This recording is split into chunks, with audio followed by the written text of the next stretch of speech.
काठमाडौँमा चाहिँ स्थापना गरेको भनेको चाहिँ सायद अब मैले पनि भर्खरै जानकारी पाए अनुसार पशुपतिमा एउटा स्थापित छ भनेर सुन्नमा आएको छ। त्यो बाहेक ब्रह्माजीको मूर्ति नै स्थापना गरिएको चाहिँ हाम्रो यो त्रिपुरेश्वर महादेवमा चतुर्मुख ब्रह्माकै मूर्ति छ।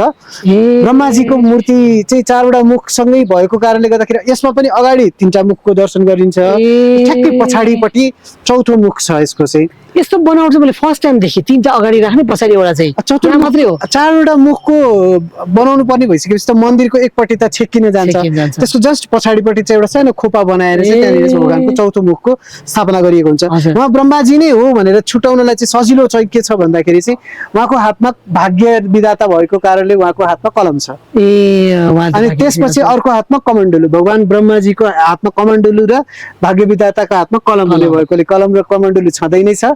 त्यसपछि उहाँको यो हतियार, उहाँको हतियारको रूपमा चाहिँ भालालाई राखिएको छ र रुद्राक्ष उहाँ चाहिँ जप गरिरहनु हुने भएकोले गर्दाखेरि रुद्राक्ष माला धारण गर्नुभएको 4वटा हात सहितको उहाँको मूर्ति स्थापित छ।